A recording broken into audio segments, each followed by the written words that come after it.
tumigil dito sapagkat ang taong yan ay simbolo ng mga Pilipino na detrimental doon sa interes ng mga Amerikano. Bigyan mo naman konting mensahe para to. Napansin nyo ba na walang ginawa, walang katigil na ang pamilyang ito'y inumog nila?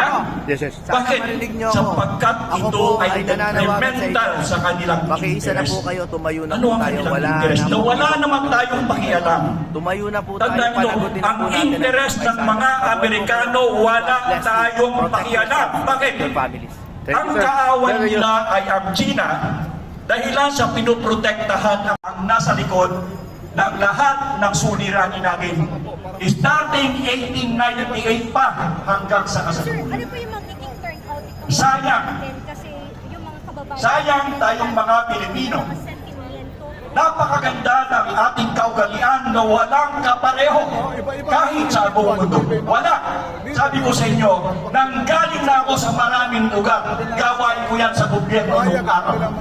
Wala akong makita. Yung dati natin ikinahihiya ko ang pagiging Pilipino nung makita ko kung sino ang Pilipino. Pinakamahirap putulin. I'm so proud. Ngayon ay nanatili yung korupsyon. Kahit kayo ngayon din, Corruption. tandaan ninyo, sa bawat isa sa inyo, nananatili ang kabutihan. Kindness.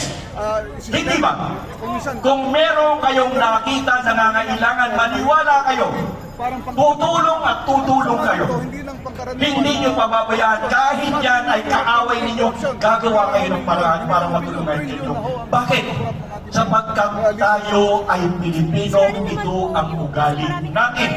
Subalit patuloy na sinisira na kung saan ang kapwa natin Pilipino ang ginagamit Flood control projects. upang hindi sila makita Dahil sa kanilang ginagawa. tao. Nakita nyo, awayan tayo ng awayan, nandito tayo nakatayo dahilan doon sa korupsyon na nangyayari. Alam ninyo kung hindi ang interest ng Amerika, pipigilan nila yan. Pero dahilan sa ito'y nakatutulong na itago ang kanilang interes. Hindi natin sila napapansin, hindi natin sila nakikita, kaya okay lang, mag-away kayo. Walang problema. Sino ang nagpalit yan? Central Intelligence Agency. Sa pamamagitan ng Asia Foundation. Yan ang kanilang basihan nito, yung Asia Foundation. Isa yan. Bakit ko alam? Kung nakita nyo yung t-shirt ng 2010 ng PPCRD, ako ang nag-imprenta niyan. Yung t-shirt ng PPCRD niyan, ako ang nag-imprenta niyan. At sa looban ng isang buwan, ako ang may-ari ng Yalex. Yung kumpanya ng Yalex. Lahat ng t-shirt akin. Bakit? Gaano ay nasuliranin ng ating bansa ay yung pagkakaroon ng base militar dito sa ating bansa. Hindi sila papayag. Meron pong dumadating.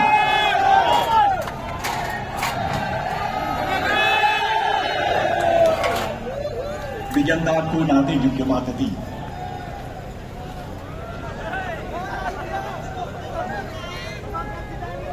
Again, babalik po ako doon sa Visiting Forces Agreement.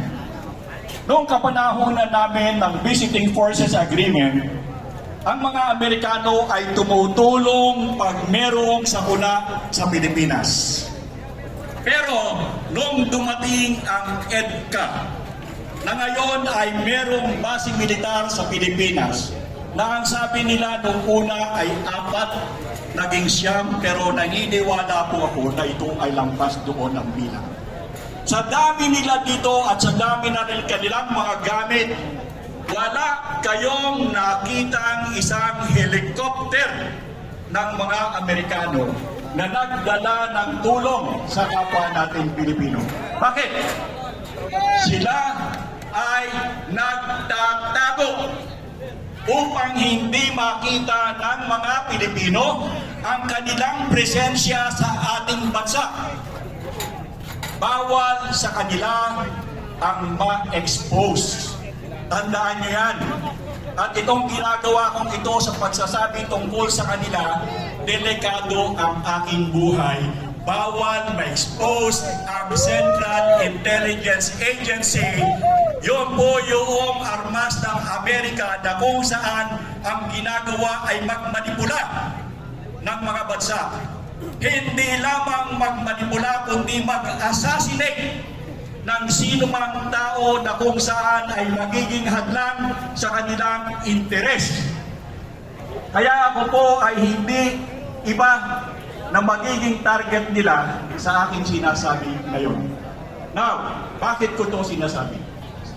Kahit na tayo pagbalik ng administrasyon,